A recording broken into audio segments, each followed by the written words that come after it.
जय एस्ट्रो पाठशाला में आपका स्वागत है।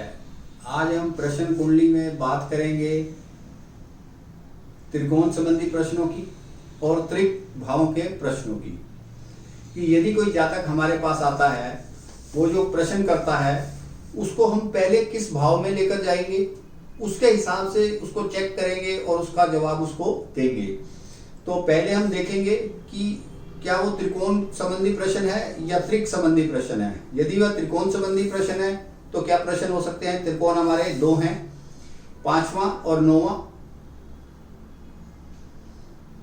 केंद्र में हम लगन को ले चुके हैं, तो इसलिए बाकी शेष बचे दो त्रिकोण, 5वां भाव और 9वां भाव।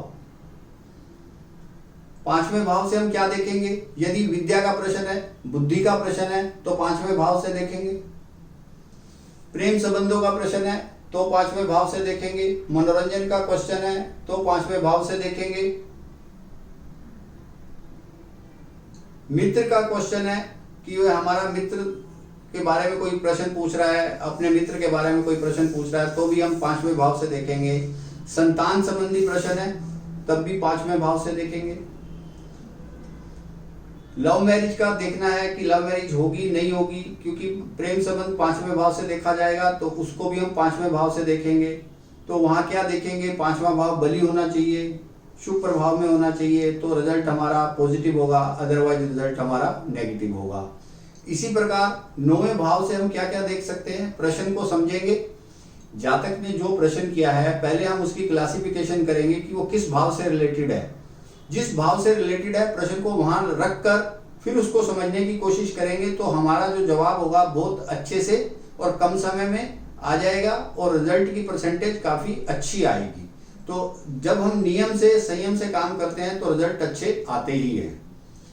उससे क्या देखेंगे, यदि कोई भाग्य के बारे में क्वेश्चन करता है कि मेरे को भाग्य के बारे में कोई उसका प्रश्न है, तो हम देखेंगे 9वें भाव को। यह भी एक त्रिकोण है, सबसे अच्छा त्रिकोण माना जाता है। या पिता के रिगार्डिंग कोई इसका प्रश्न है कि मेरे को कोई प्रॉपर्टी पिता से मिलेगी, कोई वसीयत मिलेगी, या मेरे पिता ठीक हो जाएंगे, ऐसा प्रश्न उसका है, तब हम भी 9वें भाव से देखेंगे। तीर्थ यात्रा का प्रश्न है, क्या मैं इस जन्म में तीर्थ यात्राएं कर पाऊंगा या इस वर्ष तीर्थ यात्राएं कर पाऊंगा, वो भी हम 9वें भाव से देखेंगे। पहले हमें प्रश्न की क्लासिफिकेशन करनी है, उसके बाद ही हम आगे बढ़ सकते हैं। विदेश यात्रा, लंबी दूरी की यात्रा जो है विदेश यात्रा, वो भी 9वें भाव से देखी जाएगी। छोटे भाई की पत्नी के रिगार्डिंग कोई प्रश्न है, कोई आकर प्रश्न करता है कि मेरे जो छोटा भाई है उसकी पत्नी को कुछ परेशानी है, तो हम उसको 9वें भाव से देखेंगे, यानी उसको लगन बना लेंगे और उससे उस प्रश्न का उत्तर हम दे सकते हैं। या हमारी छोटी बहन के पति अर्थात हमारे जीजा जी, उनका भी प्रश्न है। अगर जातक आकर पूछता है अपने जीजा के बारे में, छोटे जीजा के बारे में, छोटी बहन के पति के बारे में, तो हम देखेंगे 9वां भाव। और बड़ी बहन या बड़े भाई के बारे में पूछते हैं तो देखेंगे 5वां भाव और उसका भावेश। इस प्रकार अगर हमारी पत्नी के भाई का कोई प्रश्न है, यानी आपका साला जो हुआ, आपकी पत्नी का भाई आपका साला हुआ, उसके रिगार्डिंग कोई प्रश्न है, तो हम 9वें भाव से देखेंगे। उसको हम लगन बनाकर भी देख सकते हैं और 9वें भाव का प्रभाव देखकर भी उसका जवाब दे सकते हैं। तो त्रिकोण संबंधी प्रश्न को पहले क्लासिफाई करना है और उसके बाद उसका उत्तर देना है। बहुत आसान हो जाता है। किसी भी चीज को हम जब कैटेगराइज कर लेते हैं, कैटेगरी में रख लेते हैं, तो उससे क्या होता है कि हमें ये पता लग जाता है कि इस हिस्से में ये बात है, इस हिस्से में ये बात है, तो रास्ता साफ नजर आने लग जाता है।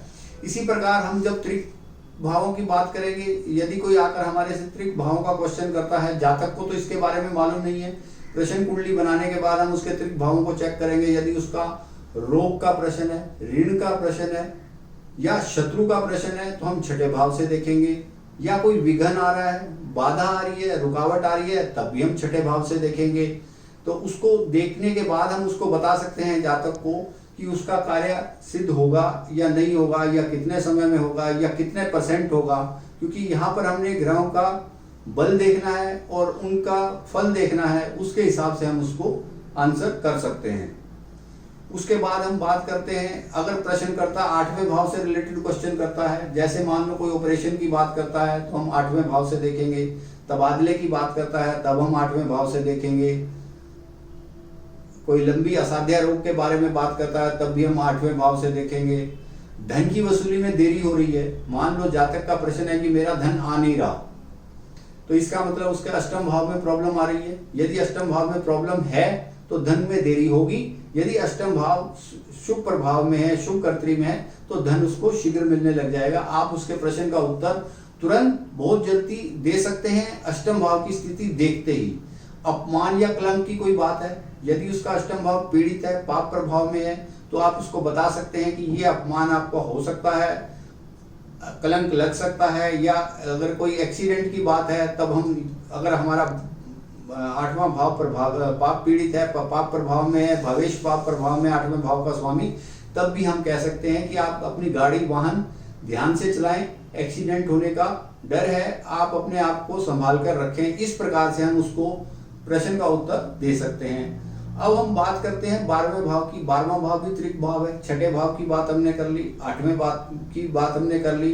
अब हम करते हैं 12वें भाव। 12वां भाव होता क्या है, पहले हमें खुद पता होना चाहिए क्लासिफिकेशन उसकी क्या है। बंधन है, हॉस्पिटल है, विदेश संबंध है, ऋण रोग शत्रु से मुक्ति है। अगर ये सब बातों का क्वेश्चन उसका जातक का कोई हमारे सामने आता है, जैसे बंधन का प्रश्न है और वो भाव पाप प्रभाव में है, पाप पीड़ित है, तो बंधन मुक्त नहीं हो सकता, जातक को बंधन होगा।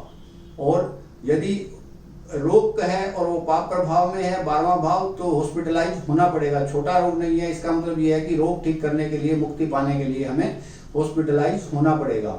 विदेश से संबंध कैसे हैं, अगर 12वां भाव पाप प्रभाव में है तो संबंध अच्छे नहीं होंगे, और 12वां भाव शुभ प्रभाव में है, शुभ दृष्टियां उसके ऊपर आ रही है शुभ ग्रहों की, तो 12वें भाव के फल अच्छे मिलेंगे। तो हम आराम से कह सकते हैं बिना कुछ सोचे समझे कि आपका काम हो जाएगा, आपके संबंध आगे आने वाले समय में ठीक हो जाएंगे। क्योंकि हम गोचर से प्रश्न को बनाते हैं, तो गोचर को 1 साल का गोचर लगाकर देखते हैं, वहां से हम बड़ी आसानी से इन चीजों को बता सकते हैं।